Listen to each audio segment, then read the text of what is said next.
E olha, dentro dos cenários criados após a situação de coronavírus e também de Arábia Saudita, pode-se dizer que o setor sucroenergético é aquele que recebeu o maior impacto. Junto com outras commodities, como o algodão, por exemplo, vem sofrendo uma situação um pouco mais complicada, seja por conta do barril do petróleo com valores mais baixos, seja também por conta de uma redução de consumo.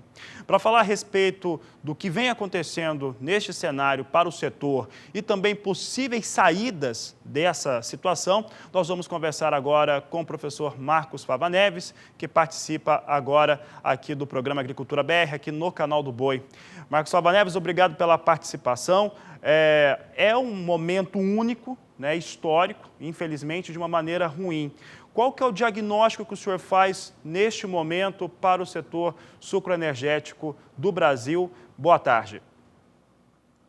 Boa tarde, é um prazer falar com vocês e é um caso interessante de uma reversão completa de cenário, o que aconteceu com a cana. Se você olhar em dezembro, nós estávamos para começar provavelmente o melhor ano do setor dos últimos 8 ou 10 anos, com boas perspectivas no açúcar, no etanol, a questão da energia, a retomada do crescimento da economia brasileira, que usa muito combustível. Enfim, você tinha um quadro montado muito bom.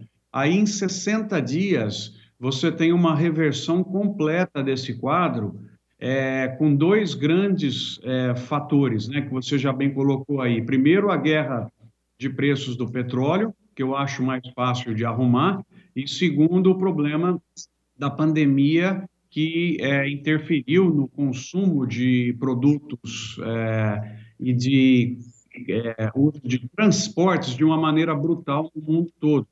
Então, isso também criaria problema para o petróleo se não tivesse tido a guerra de preços. Esses dois fatores levantaram um sinal amarelo, já quase indo para o vermelho, para o setor de cana, e se essa política de isolamento permanecer por muito tempo, vai ser difícil recuperar esse ano. Se ela ficar 1 a 2 meses, eu acho que ainda tem condições de recuperar, não igualar o cenário que estava previsto, mas tem condições de haver uma recuperação, mas em ela se esticando, o problema é grave, porque o consumo de combustível caiu drasticamente, com a mobilidade das pessoas caindo, e a safra vem vindo aí, você não tem etanol, você não consegue vender etanol para fazer caixa, né, para pagar as despesas das usinas, então você entra numa situação muito complicada.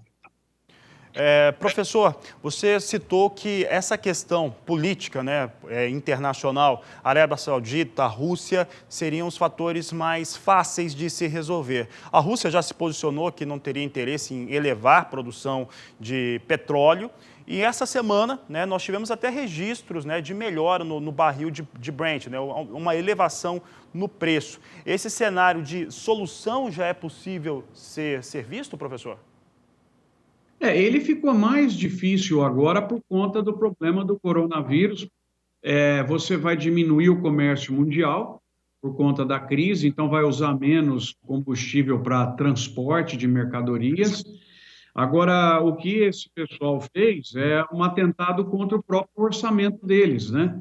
A Rússia pode dizer aí que aguenta muito tempo com o petróleo a 15, a Arábia Saudita aguenta porque o custo deles é mais baixo, mas você tem que entender que esse resultado do custo em relação ao preço é usado no orçamento dos países, né? E esse orçamento começa a cair até uma hora que você fala, pô, será que vale a pena continuar nessa briga? Então, eu acho que essa situação da briga do petróleo se resolve antes da situação do vírus e ele começa a voltar para um patamar mais razoável, mas ele não vai voltar rapidamente, na minha leitura, no preço que ele estava, 58, 60, por causa da queda do consumo também. Então, é uma pena, mas foram dois socos sequenciais na cana e deu uma balançada forte.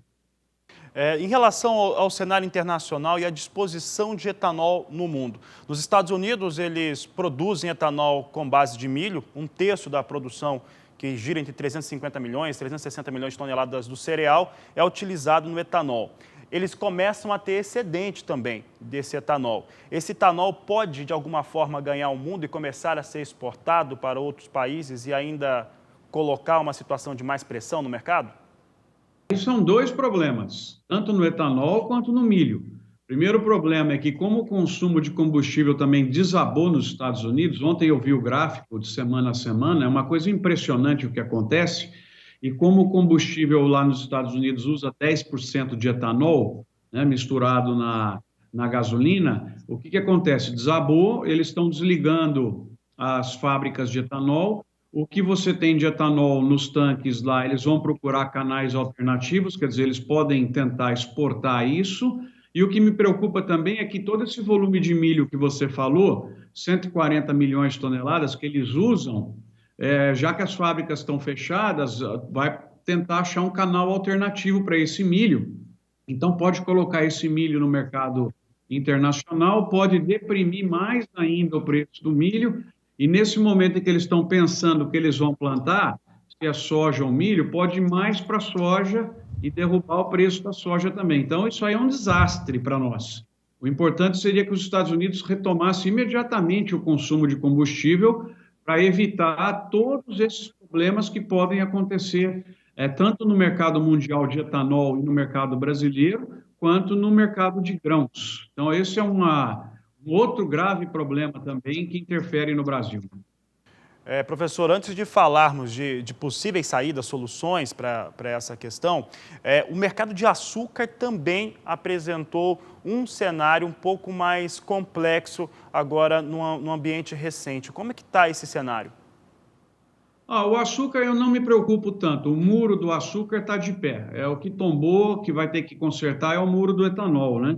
E provavelmente o da bioeletricidade também, com as fontes de petróleo mais baratas. Por que o do açúcar eu acho que vai se manter? Pelo fato de que vai haver muito, apesar dessa redução econômica do PIB mundial, muito do dinheiro que os estados terão que colocar para suportar os mais pobres, né, os que vão ter mais dificuldades, vai ser gasto com comida. Então, a minha hipótese é que pode ser que o mercado de açúcar permaneça do mesmo tamanho, com esse suporte público para que as pessoas comprem alimentos, vão comprar açúcar, vão comprar produtos que usam açúcar. E no caso do açúcar também, por uma habilidade muito grande do setor sucroenergético, cerca de 80% da safra, do que vai ser exportado da safra que começou agora 1 de abril, já tinha sido fixado a preços entre 1.300, 1.400, até 1.500 dólares por tonelada, que é um preço razoável em reais, né? Então, isso aí, de certa maneira, não é o grande golpe do setor, mas o preço do açúcar, para quem não fixou, caiu acho que 28%, 30%, desde que essa crise começou, porque o que acontece agora? As usinas vão tentar fazer um pouco mais de açúcar em vez de etanol, e como o Brasil tem essa mega dimensão, qualquer decisão dessa interfere no preço internacional da commodity. Então, a gente pode ter o preço do açúcar caindo em virtude de um mix das usinas mais açucareiro e menos alcooleiro, se não resolver o problema do combustível. Bom, você falou em resolver a questão, o problema do combustível. Quais seriam as ações, Marcos Fava, em relação a iniciativas que podem ser tomadas de maneira governamental e também com o apoio da iniciativa privada para amenizar e solucionar essas questões que impactam o setor sucroenergético? Você tem, na minha leitura, até propus isso já, 5 medicamentos que podem ser aplicados a depender da doença, né, do grau que vai levar esse problema do isolamento. Se esse problema do isolamento for flexibilizado daqui 1 ou 2 semanas e a atividade econômica do país voltar, nós vamos ter praticamente 1 mês só de tombo grande, que é o mês de março, porque em janeiro e fevereiro vendeu mais etanol do que no ano passado. Então, isso basta uma homeopatia, e o que eu acho que poderia ser feito nesse caso é um pouco de uma linha de crédito para as usinas que estão começando a safra e vão precisar estocar etanol e não perder a época ideal de cortar a cana, não perder a operação, nada disso. E dependendo de quanto esticar isso, você poderia vir com mais medidas temporárias né? Eu acho que essa segunda também cabe agora, porque o Brasil vai precisar de muito recurso para a área da saúde. Então, eu temporariamente, durante 6 meses, eu elevaria a incidência do imposto CID na gasolina, um pouco, para a arrecadação. Eu acho que isso poderia ser feito. E aí, outras medidas que nós teríamos também é você temporariamente aumentar o anidro que é misturado na gasolina, por exemplo, de 27% para 33%, 35% durante um período para passar por esse momento que nós estamos aí, e uma linha de crédito também para o produtor integrado de cana, caso você tenha atraso de pagamentos ou alguma coisa assim, porque nós não podemos comprometer o setor de cana para a retomada do crescimento do Brasil. Vai precisar muito da cana, do etanol, da eletricidade, do açúcar, né? Então, se o setor der uma afundada nesse ano, diminuir o seu tamanho para o ano que vem, o Brasil vai transferir um grave problema para o ano que vem. Então, essas medidas eu acho que são factíveis e elas estão aí, né, que podem ser tomadas, ou seja, você aumentar um pouquinho o nitro na gasolina, linha de crédito para as usinas, a questão de linha de crédito para os produtores e um eventual aumento do tributo da CID na gasolina. Eu acho que isso ajudaria a resolver. Tudo isso vai aplicar conforme o tempo de isolamento e conforme o tempo em que o preço do petróleo ficar a esse valor de 20, 25 ou 28 dólares aí o barril, né? Tá certo, professor. Essas medidas que o senhor acabou de citar estão sendo propostas, conseguiu apresentar a representantes públicos, porque isso é importante que chegue a quem pode decidir. Professor, tem conseguido levar essas informações?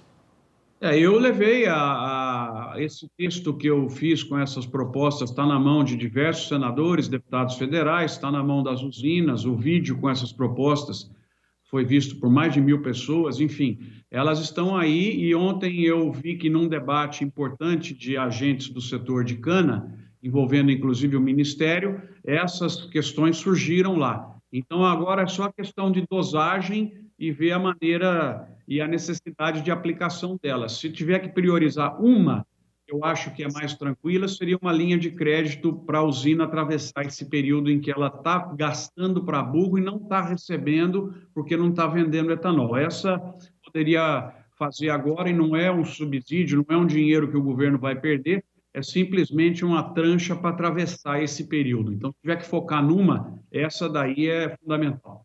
Linha de equilíbrio para o setor. Isso. Tá certo. Marcos Fava Neves, obrigado pela participação aqui no Canal do Boi, obrigado pela entrevista. Obrigado a todos vocês, um ótimo final de semana para todos. Um ótimo final de semana, professor.